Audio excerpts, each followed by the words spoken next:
नमस्कार दोस्तों, मैं हूं धीरज कुमार और आप देख रहे हैं मैट्रिक गुरुजी।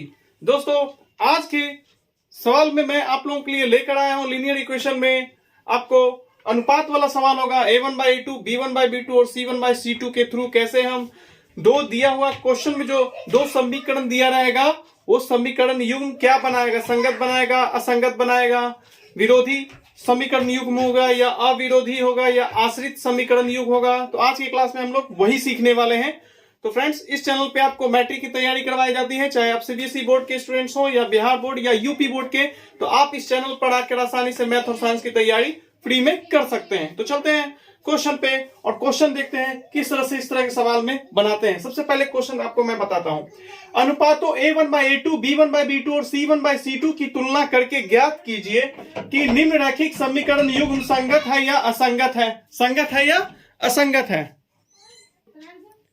तो देखिए दोस्तों, निम्न रैखिक समीकरण युग्म संगत है। क्वेश्चन में पूछेगा आपको कि समीकरण जो युग्म होगा, समीकरण का जो जोड़ा होगा संगत देगा या असंगत समीकरण युग्म होगा, या आपको इसी सवाल को दूसरे तरीके से भी पूछ सकता है। क्या है, पूछेगा आपको कि जो दो गो समीकरण दिया हुआ, ये दो गो जब समीकरण देता है उसको समीकरण युग्म बोलते हैं, दो को। तो आपसे पूछेगा कि ये जो दो गो समीकरण क्वेश्चन में दिया हुआ है ये क्या फॉलो कर रहा है, अद्वितीय हल देगा या कोई हल नहीं देगा या अनंत हल देगा। ये भी आपको सवाल पूछा जा सकता है। पहला संगत या असंगत पूछेगा। अगर ये इस तरीके से नहीं पूछेगा तो आपको इस तरीके से पूछेगा। दो को समीकरण दिया रहेगा, आपको पूछेगा ये दोनों समीकरण युग्म का अद्वितीय हल होगा, कोई हल नहीं होगा या अनंत हल होगा। इस तरीके से पूछ सकता है। या इसी क्वेश्चन में एक तरीका और होता है पूछने का, वो होता है कि दो चर वाला रैखिक समीकरण जोड़ा दिया रहेगा, यानी कि उसको युग्म बोलते हैं। तो युग्म दिया रहेगा, आपसे पूछेगा कि ये जो द्विघात, ये दो चर वाला रैखिक समीकरण है या विरोधी समीकरण युग्म है या अविरोधी समीकरण युग्म है या आश्रित युग्म है। मैंने दोस्तों एक ही क्वेश्चन में आपको तीनों तरीके से मैं आपको यहां पे सॉल्व करके बता रहा हूं। आप बुक में जाइएगा तो अलग अलग आपको देखने को मिलेगा।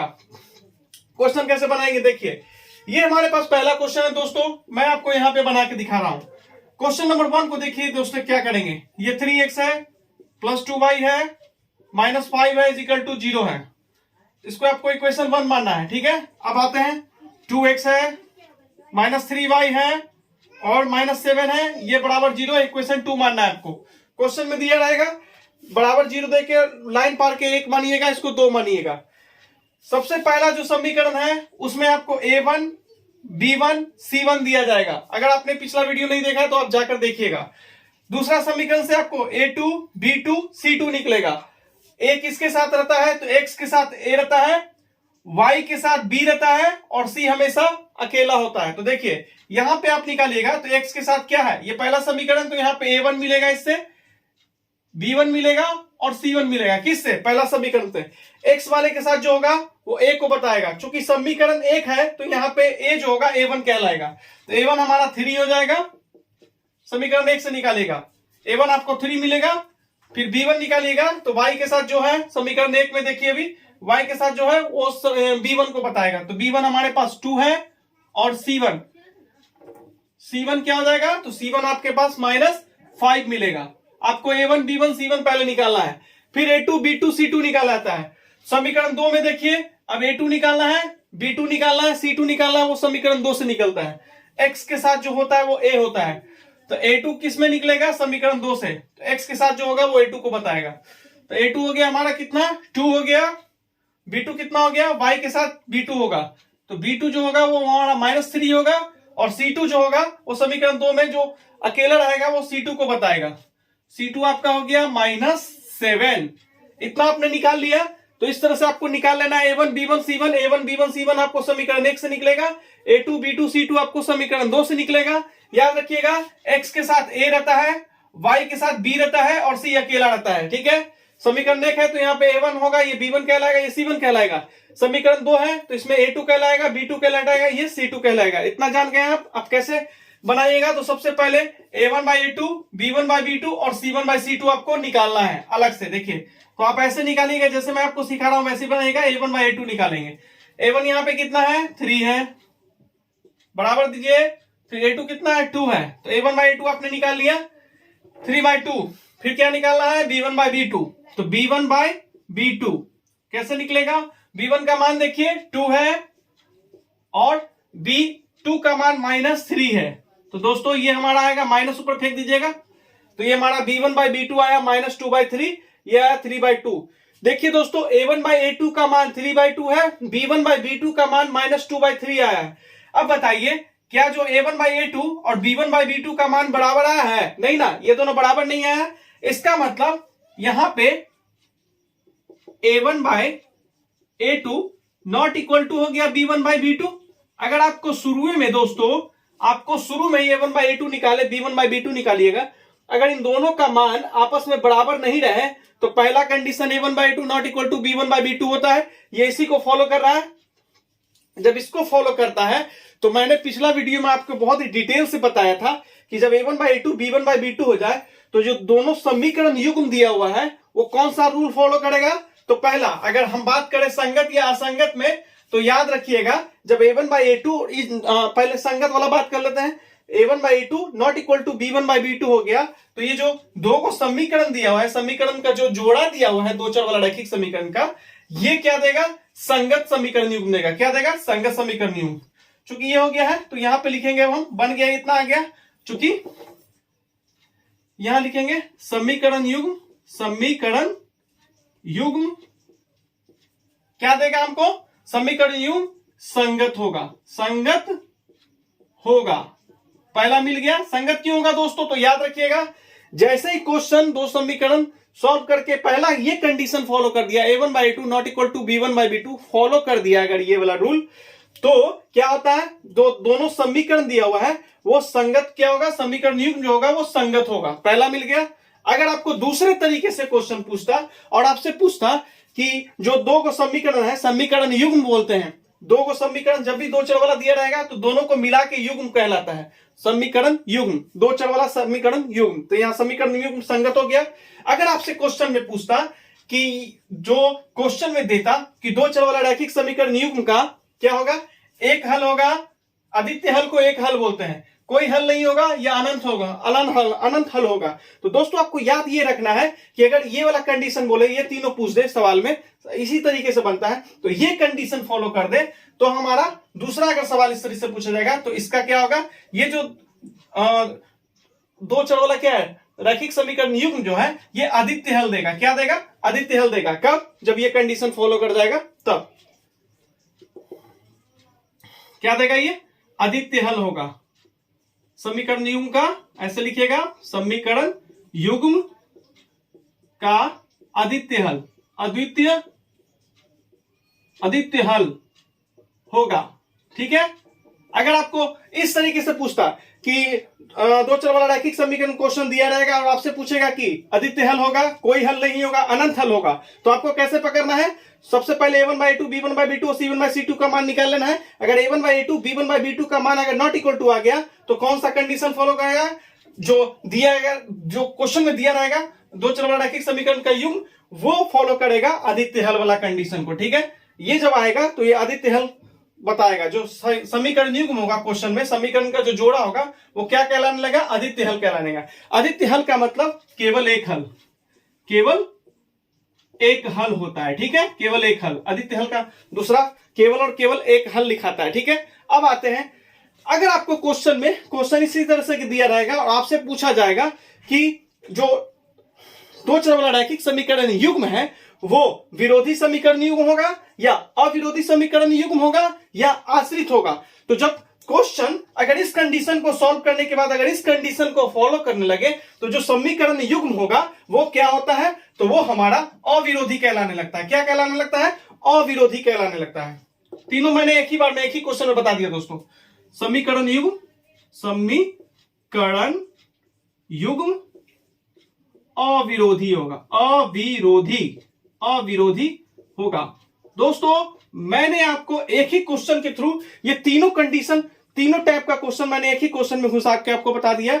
जब आपको संगत पूछा जाएगा तो ये कंडीशन आपको देख लेना है। अगर ये कंडीशन कोई क्वेश्चन फॉलो कर दिया तो वो समीकरण युग्म जो होगा वो संगत कहलाने लगेगा।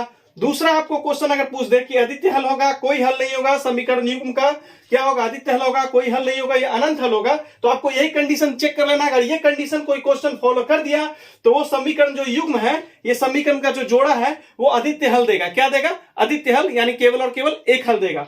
फिर अगर थर्ड क्वेश्चन आपको इस तरीके से भी क्वेश्चन में पूछ सकता है एग्जाम में कि समीकरण दे देगा और आपसे पूछेगा कि ये जो समीकरण युग्म है तीनों में कौन विरोधी है, कौन अविरोधी युग्म है और कौन आश्रित है। अगर क्वेश्चन सॉल्व करने के बाद अगर ये कंडीशन फॉलो कर दे तो आप सीधे समझिएगा कि जो समीकरण का जो जोड़ा है, समीकरण युग्म जो है वो हमारा क्या हो जाएगा? अविरोधी होगा। उम्मीद करता हूं कि आपको ये सवाल बहुत ही बेहतरीन ढंग से समझ में आया होगा। चलते हैं अब नए सवाल पे। दोस्तों आपके पास सेकंड सवाल ये है। सेकंड सवाल में भी हमको चेक करना है कि ये जो दो चर वाला रैखिक समीकरण का जो जोड़ा है क्या होगा? संगत होगा या असंगत होगा, या क्या देगा? एक हल देगा, कोई हल नहीं देगा, या अनंत हल देगा, या जो दोनों समीकरण है, समीकरण का जो युग्म है क्या देगा? विरोधी देगा, अविरोधी समीकरण युग्म होगा, या आश्रित समीकरण युग्म होगा। हमको चेक करना है। सबसे पहले चलते हैं और A1 A2 और A1 B1 C1 निकालेंगे उसी तरह से, और A2 B2 C2 निकालेंगे, तब जाके हम ये A1 by A2 B1 by B2 और C1 by C2 का मान हम अलग से पहले निकाल लेंगे। तो देखिए समीकरण एक होगा दोस्तों, याद रखिएगा एक चीज मैं जो आपको बता रहा हूं, संख्या अगर दिया रहे तो बराबर की पट्टी, तो दूसरा समीकरण में भी संख्या बराबर की उस साइड ही देना चाहिए। ठीक है, अब देखिए A1 by A2, सॉरी पहले A1 निकालिए। तो A1 क्या होगा? समीकरण एक में आपको x के साथ जो होगा A1 बताएगा। समीकरण एक का बात करेंगे तो यहाँ पे A1 B1 C1 मिलेगा। समीकरण दो का बात करेंगे तो A2 B2 C2 मिलेगा। और ए कहां मिलेगा? तो याद रखिएगा x के साथ a होता है, y के साथ b रहता है और c अकेला रहता है। तो यहाँ पे जो समीकरण एक में देखेंगे तो x के साथ जो है वो A1 को बताएगा, वो हमारा 2 हो गया। फिर B1 निकालिए। समीकरण एक में y के साथ जो रहेगा, समीकरण एक में वो क्या बताएगा? B1 को बताएगा। माइनस रहेगा तो ध्यान से लीजिएगा, तो ये -3 हो गया। और C1 जो होगा दोस्तों वो आपके पास क्या है? बराबर की उस साइड है 8, +8 हो गया हमारा C1। अब समीकरण दो में जाएंगे, x के साथ जो रहेगा A2 बताएगा, y के साथ जो रहेगा B2 बताएगा, और क्या बताएगा? और ये अकेला जो रहेगा वो C2 बताएगा। तो A2 हमारा हो गया 4, फिर उसके बाद B2 हो जाएगा आपके पास -6, और C2 जो होगा वो आपके पास हो जाएगा दोस्तों 9, +9 हो गया। इतना निकाल लेना है आपको दोनों समीकरण के हेल्प से। x के साथ a बताता है, y के साथ b बताता है, c अकेला रहता है। चूंकि समीकरण एक रहेगा तो A1 B1 C1 मिलेगा, समीकरण दो रहेगा तो A2 B2 C2 मिलेगा। निकाल लिया आप। उसके बाद आपको A1 by A2 ऐसे करके निकालना है। A1 by A2 बराबर, यहां पे A1 कितना है देख लीजिए, 2 है, और A2 कितना है? 4 है। तो 2 एकम 2, 2 दूनी 4, काट के हमारे पास आया 1/2। A1 by 2 का मान निकालिए 1/2। B1 by B2, B1 by B2, तो B1 by B2 क्या आया बताइए जल्दी सर। B1 का मान है -3 और B2 हमारा है -6, माइनस माइनस कट जाएगा, 3 एकम 3, 3 दूनी 6। ये देखिए दोस्तों A1 by A2 का मान भी 1/2 आया, B1 by B2 का मान भी 1/2 आया आपके पास। अब क्या करना है आपको? C1 by C2 निकालना है। अगर बराबर आ गया तो आपको C1 by C2 लगे निकाल लेना है। ठीक है, तीनों का मान आपको निकाल के चेक करना है। C1 by C2 जब निकालेंगे तो C1 का मान है वहां पे 8 और C2 का मान है 9।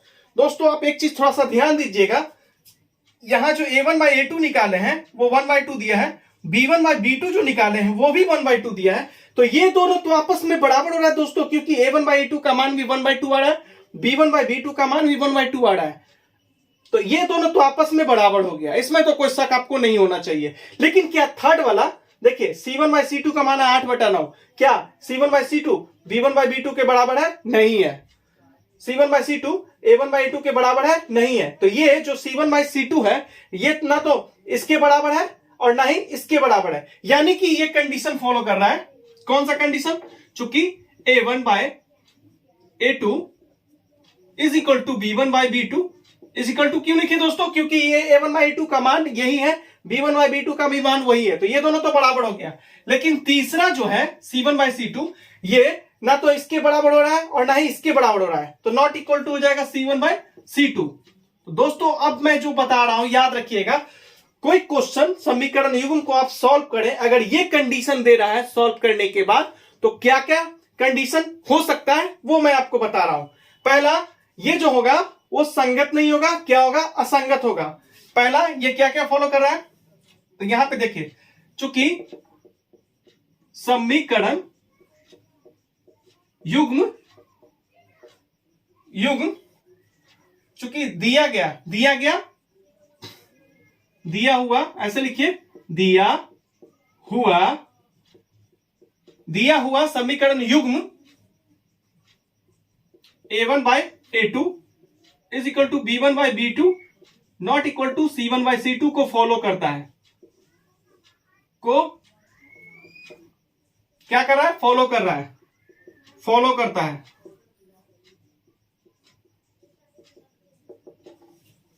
मतलब कि इस नियम का पालन कर रहा है। ये जो दोनों समीकरण युग्म है ना, इस नियम का पालन कर रहा है। इसीलिए अब ये जो दोनों समीकरण युग्म है क्या क्या देगा वो मैं आपको बता रहा हूं। फॉलो करता है। अतः देखिए, अब पहला संगत पूछा है, असंगत पूछा है। पहला अगर क्वेश्चन अगर देगा कि संगत है या असंगत, केवल इतना पे स्टॉप हो जाएगा क्वेश्चन। तो क्या होगा, जब ये कंडीशन, कोई क्वेश्चन दो समीकरण का जो जोड़ा होगा, युग्म होगा, अगर ये कंडीशन फॉलो करने लगे तो वो समीकरण युग्म जो होगा वो असंगत हो गया। क्या हो जाएगा? समीकरण युग्म असंगत होगा। क्या होगा दोस्तों? असंगत होगा। ठीक है, पहला मिल गया आंसर। अगर आपको क्वेश्चन दूसरे तरीके से पूछा जाता तो क्या करते हैं? अगर आपसे क्वेश्चन इस तरीके से पूछा जाता कि निम्न समीकरण युग्म में से अद्वितीय हल है या कोई हल नहीं है या अनंत हल है, अगर आपको इस तरीके से क्वेश्चन पूछा जाता तो अगर आपको ये कंडीशन फॉलो करने लगा समीकरण युग्म प्रश्न में, समीकरण का जो जोड़ा अगर ये कंडीशन फॉलो करने लगा बनाने के बाद, तो आपको इस कंडीशन में समीकरण युग्म जो होता है वो कोई हल नहीं होता है। उसका क्या होता है? कोई हल नहीं होता है समीकरण। ये पहला क्वेश्चन था दोस्तों। अगर दूसरे तरीके से देता तो इस कंडीशन में कोई हल नहीं वाला कंडीशन होता है ये वाला। ठीक है, समीकरण युग्म का कोई हल नहीं होगा। कोई हल नहीं है। ये कंडीशन, जब ये कंडीशन आता है तो कोई हल नहीं है का कंडीशन होता है। ठीक है, अब तीसरा अगर आपसे इस तरह से क्वेश्चन पूछ जाता कि जो समीकरण युग्म का जो जोड़ा है, समीकरण युग्म जो है वो विरोधी है, अविरोधी है या आश्रित है, तो याद रखिएगा इसको बोलते हैं, जब ये कंडीशन अगर समीकरण युग्म अगर इस कंडीशन पे आके बैठ जाता है तो वो समीकरण युग्म जो होगा वो विरोधी होगा। क्या होगा? विरोधी होगा। समीकरण युग्म विरोधी है। क्या है? विरोधी है। एक ही क्वेश्चन के माध्यम से दोस्तों मैंने आपको 3 टाइप का क्वेश्चन सिखा दिया। उम्मीद करता हूं कि आपको समझ में आ गया। आपको तीनों एक साथ नहीं पूछा जाएगा, केवल पूछेगा संगत है या असंगत है, तो आपका यही पे काम हो गया। या आपसे इसी क्वेश्चन को पूछ देगा कि एक हल है, कोई हल नहीं है, अनंत हल है, तो अगर इस कंडीशन से पूछे तो ये वाला आंसर होगा। अगर आपको पूछेगा कि विरोधी है, अविरोधी है, आश्रित है, अगर इस तरीके से पूछा तो लास्ट वाला आंसर हो जाएगा हमारा। तो उम्मीद करता हूं कि एक ही क्वेश्चन से आपको अब समझ में आ गया होगा। चलते हैं हम नए सवाल पे। दोस्तों आपके पास सवाल ये है, 3/2x plus 5/3y is equal to 7, 9x minus 10y is equal to 14। आपको पहला समीकरण मान लेना है इसको, और इसको दूसरा समीकरण मान लेना है, और यहां से सबसे पहले a1 निकालिएगा, b1 निकालिएगा और c1 निकालिएगा। फिर दूसरा समीकरण से a2 निकाला जाता है, b2 निकाला जाता है और c2 निकाला जाता है। ठीक है, x के साथ a रहता है, y के साथ b रहता है, और जो c होता है वो अकेला होता है। तो यहां देखिए A1 जो है आपका कहां मिलेगा? समीकरण 1 में जब बात करेंगे तो यहाँ पे A1 B1 C1 को बताएगा। ठीक है, तो A1 कैसे निकालेंगे? x के साथ जो होगा वो A1 को बताएगा, यानी 3/2। A1 का मान आ गया हमारे पास 3/2। ठीक है, अब B1 का मान निकाल रहे हैं। क्या? B1 का मान, तो B1 y के साथ जो होगा वो 5/3 वो B1 को बताएगा, यानी B1 5/3 मिला। कॉमा दिए, B1 निकाल लिए। अब C1 का मान, कॉमा दे रहे हैं मतलब ये अलग हो गया। C1 का मान निकाल रहे हैं आप, तो C1 जो होगा दोस्तों वो आपका 7 हो जाएगा। ठीक है, अब आते हैं समीकरण 2 में और A2 निकालते हैं। x के साथ जो रहेगा वो A2 को बताएगा, तो हमारा A2 हो गया 9। ठीक है, कॉमा दीजिए, ये अलग B2 निकाल रहे हैं हम, कॉमा मतलब अलग करता है वो। B2 क्या है? y के साथ जो होगा समीकरण 2 में वो B2 को बताएगा, तो यहाँ -10 है। क्या है? -10, वो हमारा बता दिया। अब C2 निकाल लीजिए, C2 जो होगा वो 14 होगा, निकाल लिया। फिर इतना निकालने के बाद आपको A1 B1 C1 निकालना है, A2 B2 C2 निकालना है, उसके बाद A1/A2 B1/B2 आपको निकालना है। A1/A2 निकालिए। अब बताइए A1/A2, A1 क्या है? 3/2 है। लाइन पढ़िएंगे, लाइन है, ये लाइन है, लाइन पढ़िए। A2 का मान है आपको 9। दोस्तों अगर ऊपर में फ्रैक्शन आए तो ये जो बीच वाला है इसके साथ आके मल्टीप्लाई हो जाता है। ठीक है, समझ गया बात। ऊपर में अगर फ्रैक्शन वाला हो तो जो बीच वाला होता है वो नीचे वाले के साथ आके मल्टीप्लाई होता है, यानी 3/18। 9 इस 2 के साथ आके मल्टीप्लाई 18 बन जाएगा। 3 एकम 3, 3 छक्का 18, तो आपके पास आ गया 1/6। आपने निकाल लिया, क्या निकाला? 1/6, A1/2। B1/B2 निकालिए, B1/B2। तो B1/B2 जब निकालिएगा तो B1 का मान 5/3 है, फ्रैक्शन ऊपर में है, और -10। अब देखिए दोस्तों, ये जो 3 फिर से आके मल्टीप्लाई हो जाएगा, तो ये हमारा हो जाएगा 5 बट्टा माइनस जो रहेगा नीचे उसको ऊपर में फेंक देना है आपको, 5/30। 5 खुद को एक बार में, इसको 6 बार में काटेगा, तो ये आ गया आपको -1/6। क्या आ गया दोस्तों? ये आपका आ गया -1/6 आया ये आपका, ठीक है। और फिर क्या है, फिर देखिए -1/6 आया दोस्तों। ये माइनस नहीं, आप प्लस कर दीजिए। क्या कर दीजिए? ये आप प्लस कर दीजिए, ठीक है। वो सेम क्वेश्चन आ गया है। क्या आ गया है? ये सेम ही क्वेश्चन आ गया। चलिए कोई बात नहीं, बता देते हैं। और C1/C2 मान निकाल लीजिए, इसको आप प्लस बना दीजिए सिंपल में, ठीक है। तो प्लस बना दिए, कोई दिक्कत नहीं है, उतना होता रहता है। तो अगर मान लीजिए इसको प्लस बना दिए, तो B2 का यहां पे बैठा है, इसको प्लस बना दीजिए, तो ये भी कितना हो जाएगा? 1/6। A1/2, B1/B2 निकल रहा है, और क्या निकाल दीजिए? C1/C2। फिर से वही सवाल है, आपको एक उसी टाइप का सवाल आ गया है, वो आप निकालिएगा। तो 7/14। तो दोस्तों देखिए, इसको काटिएगा एक बार में, इसको 2 बार में, 1/2 आया। कितना आया? 1/2 आया। जब आप इसको देख रहे हैं तो A1/A2 का मान 1/6 है, B1/B2 का मान 1/6 है। ये दोनों तो बराबर है, लेकिन क्या ये बराबर है? फिर से पिछला टाइप का क्वेश्चन आ गया। क्या होगा? कौन सा कंडीशन फॉलो करने लगा? चूंकि समीकरण युग्म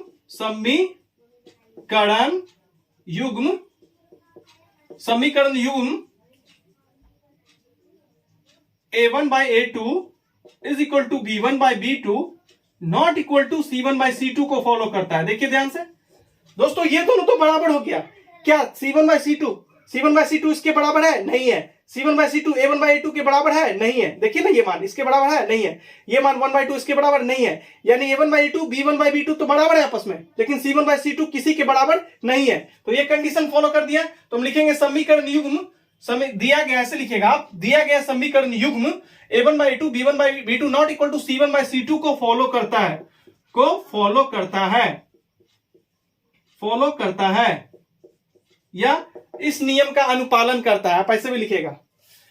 अब इतना लिखने के बाद कौन सा कंडीशन, जैसे ये कंडीशन फॉलो करने लगा, तो सबसे पहला समीकरण युग्म संगत है या असंगत है, आपसे ये पूछा है। तो समीकरण युग्म पहला क्या हो जाएगा? समीकरण, शॉर्ट में समीकरण को ऐसे लिखते हैं, युग्म क्या होगा? असंगत होगा, असंगत। पिछला क्वेश्चन में भी यही सवाल था इसी टाइप का। दूसरा समीकरण युग्म जो होगा क्या होगा? पहला तो निकल गया संगत है या असंगत, क्या होगा? कोई हल नहीं होगा। फिर से वही सवाल उसी टाइप का आ गया है, कोई हल नहीं है, ठीक है। समीकरण ये हो गया, कोई हल नहीं वाला कंडीशन है। थर्ड आपसे पूछा है, क्या बताइए? विरोधी है, अविरोधी है या आश्रित है। तो जब A1/A2 B1/B2 not equal to C1/C2 के नियम को फॉलो करने लगे, दो चर वाला रैखिक समीकरण युग्म, तो वो जो होता है वो होता है हमारा विरोधी कहलाने लगता है। क्या समीकरण युग्म क्या होगा? विरोधी होगा।